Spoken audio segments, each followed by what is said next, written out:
No. Oh God, no. Don't leave me. 제1부 빗소리에 깨어나는 먼 이국의 정글. 여름날의 장대비가 거실 창문을 세차게 두드리는 밤이면 78배 만수 씨는 어김없이 무거운 몸을 일으켜 자리에서 일어나 앉습니다. 창밖에 칠흑 같은 어둠을 응시하는 그의 눈빛은 이내 초점을 잃고 쏟아지는 세찬. 빗소리는 그의 기억을 순식간에 쉰해 전 섭씨 40도를 웃돌던 먼 이국의 땅, 베트남의 덥고 습한 밀림 속으로 데려가지요. 갓 태어나 핏덩이였던 아들과 굶주림에 지쳐 젖조차 나오지 않던 아내를 고향 땅에 남겨둔 채 오직 내 가족을 내 손으로 살려야 한다는 일념 하나로 총을 쥐고 비행기에 올랐던 24살의 청년 만수. 그에게 전쟁은 국가를 위한 거창한 대의명분이기 전에 가난이라는 잔인한 괴물로부터 내 처자식을 지키기 위한 유일한 탈출구이자 목숨을 건 도박이었습니다. 하지만 그 처절한 생존의 대가는 너무나도 가혹했습니다. 적들의 눈을 피하고 밀림을 개간하기 위해 하늘에서 눈처럼 하얗게 쏟아지던 마법 같은 가룬 고엽제. 그것이 자신과 전우들의 몸을 서서히 갉아먹는 치명적인 독약인 줄도 모른 채 청년들은 온몸으로 그 하얀 비를 맞으며 정글을 헤치고 앞으로 나아갔습니다. 50해가 지난 지금도 만수 씨의 온몸은 원인 모를 가려움과 뼈를 깎아내는 듯한 통증으로 얼룩져 있습니다. 부드럽던 피부는 거목의 껍질처럼 딱딱하게 굳어 갈라졌고 밤마다 찾아오는 정체 모를 신경통은 사지를 사정없이 뒤틀어 놓았지요. 매일 아침 독한 진통제를 한 움큼씩 삼키지 않으면 단 한 걸음도 내딛기 힘든 아침을 맞이하면서도 만수 씨는 거울 속 자신의 주름진 얼굴과 얼룩진 피부를 보며 쓸쓸한 미소를 지을 뿐이었습니다. 더욱 그를 괴롭히는 것은 눈에 보이는 몸의 고통보다 더 깊은 곳에 자리 잡은 영혼의 흉터였습니다. 생과 사가 단 몇 초 사이에 무심히 갈리는 잔인한 전쟁터에서 내가 살아남기 위해선 누군가의 심장을 향해 방아쇠를 당겨야만 했던 기억들.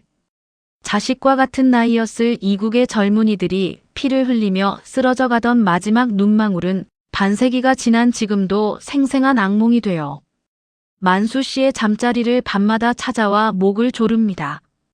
내가 그 지옥 같은 곳에서 피 묻은 돈을 벌어 내 자식을 키워냈지만 내 영혼에는 영원히 지워지지 않는 붉은 낙인이 남았구나. 가족을 내 손으로 살려냈다는 거대한 가장의 자부심과 사람의 목숨을 앗아갔다는 평생의 죄책감이 그의 가슴 속에서 두 개의 거대한 맷돌처럼 맞물려 그의 영혼을 매일같이 잘게 갈아내고 있었습니다. 제2부 국가라는 이름의 거대한 침묵과 외면. 모든 전쟁이 끝나고 마침내 고향 땅으로 돌아왔을 때 만수 씨가 손에 쥔 것은 조국. 근대화의 위대한 밑거름이 되었다는 몇 장의 지폐와 가슴에 달린 작은 철 조각 훈장 하나가 전부였습니다. 하지만 만수 씨는 후회하지 않았습니다. 그 돈으로 아들의 배를 불리고 남부럽지 않게 공부를 시켜 번듯하게 가정을 꾸리게 도왔으니 만수 씨는 자신의 눈부셨던 청춘이 결코 헛되지 않았다고 굳게 믿었습니다.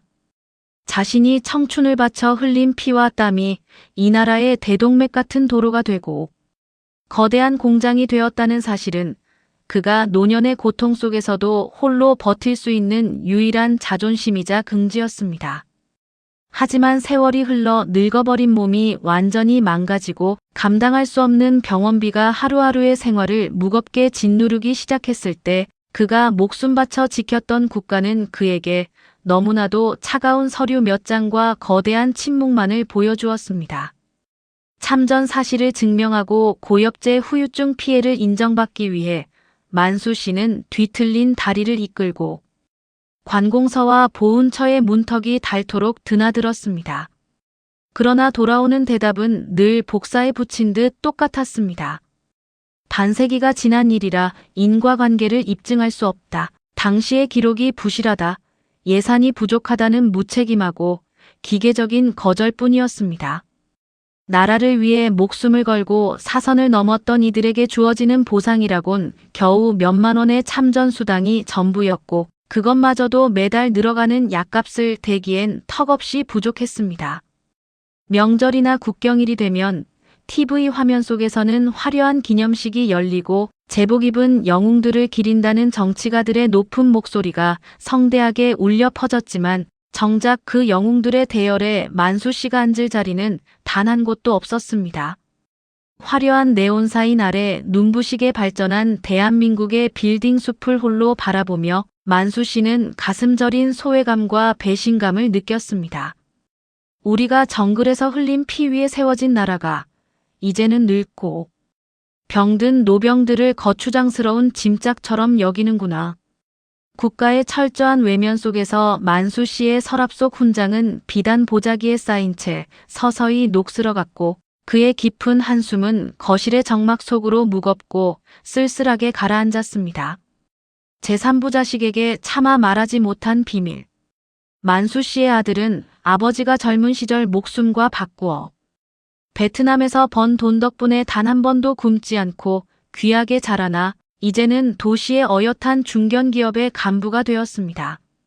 하지만 장성한 아들은 아버지가 밤마다 왜 그렇게 신음하며 잠을 설치는지, 왜 한여름의 불볕더위 속에서도 늘 긴 소매옷만을 고집하며 피부에 끔찍한 상처를 숨기려 하는지, 그 깊은 내막을 전혀 알지 못했습니다.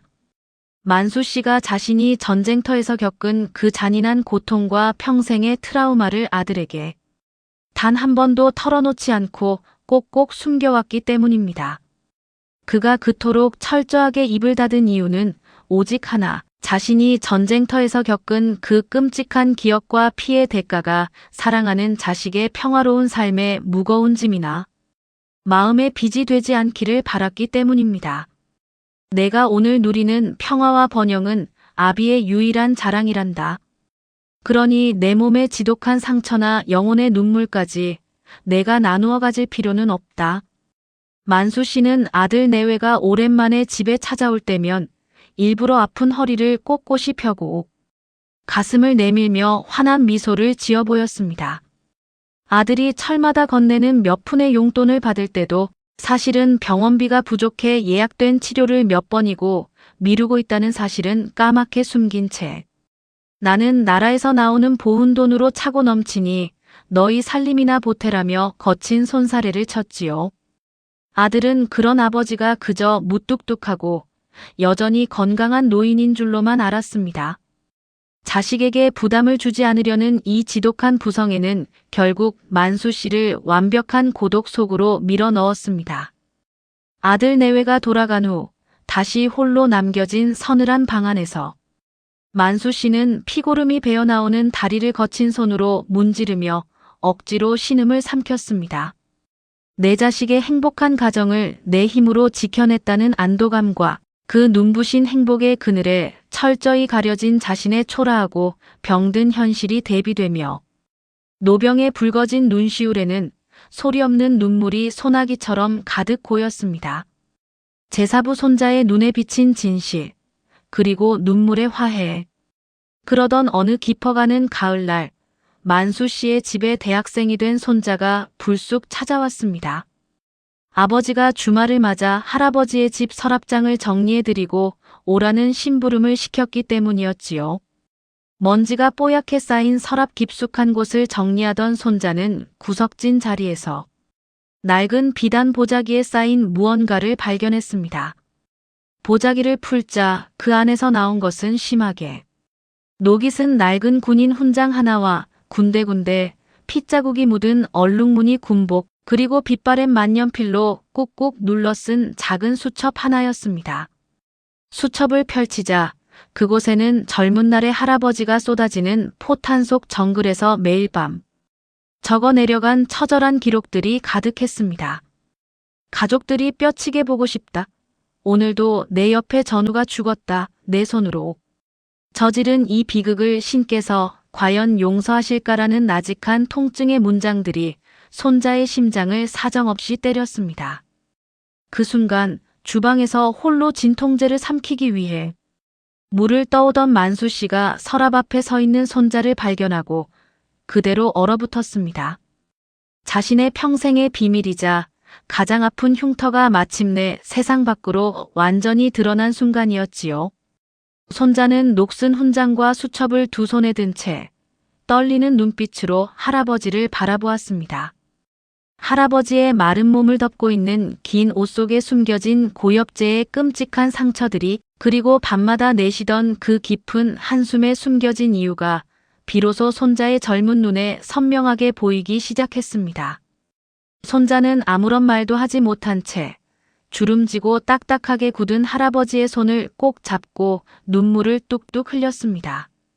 만수 씨는 처음에는 당황하여 자신의 추한 비밀을 감추려는 듯 손을 빼려 했으나 이내 자신의 거친 손을 따뜻하고 단단하게 감싸 안는 손자의 뜨거운 눈물 앞에서 평생을 팽팽하게 당겨두었던 마음의 끈을 스르르 내려놓았습니다. 할아버지, 죄송해요. 우리가 아무것도 몰랐어요. 정말 죄송해요. 라는 손자의 떨리는 목소리는 국가도 세상도 그 어떤 법도 알아주지 않던 외로운 노병의 상처를 어루만지는 가장 따뜻한 구원의 치료제였습니다. 만수 씨는 손자의 어깨를 투박하고 주름진 손으로 가만히 다독이며 평생 가슴 깊은 감옥 속에 가두어 두었던 눈물을 마침내 봇물 터지듯 쏟아내었습니다. 그것은 반평생을 괴롭힌 죄책감의 눈물이자 자신의 희생을 온전히 알아준 유일한 혈육에 대한 고마움의 눈물이었습니다. 제오브 이친 영웅을 위한 가장 따뜻하고 존엄한 헌사. 손자를 통해 아버지의 숨겨진 고엽제의 고통을 전해들은 아들은 그날 밤 모든 일을 제쳐두고 한 걸음에 만수 씨의 집으로 달려왔습니다. 아들은 평생 자식에게만큼은 가장 당당하고 상처 없는 아버지가 되기 위해 홀로 고통을 숨겨온 아버지의 마른 무릎 아래 엎드려 목 놓아 울었습니다.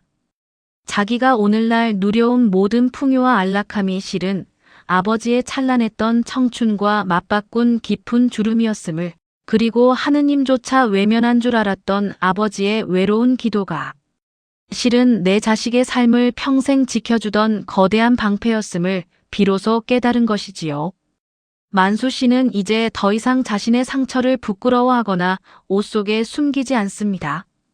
비록 국가는 서류의 인과관계를 따지며 그를 외면하고 서류 더미 속에서 그의 위대한 공로를 지워버렸을지라도 그가 목숨 걸고 지켜낸 가족이라는 세상에서 가장 소중한 조국이 이제 그를 영원히 기억하고 예우하기 시작했기 때문입니다. 거실 한복판, 햇살이 가장 잘 드는 벽면에는 반짝이게 닦인 녹슨 훈장이 자랑스럽게 걸렸고, 아들과 손자는 매일 아침 노병의 건강을 지극정성으로 살피며 그의 살아있는 역사를 세상에서 가장 존경 어린 눈빛으로 바라봅니다.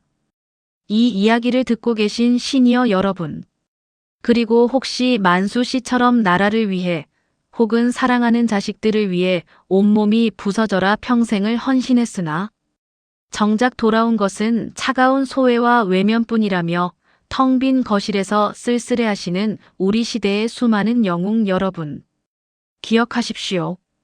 세상의 서류와 법이 당신의 위대한 희생을 온전히 증명하지 못할지라도 당신이 목숨 걸고 키워낸 자식들의 삶이, 그리고 이 땅의 푸른 하늘과 바람이 당신의 위대한 공로를 온전히 기억하고 있습니다.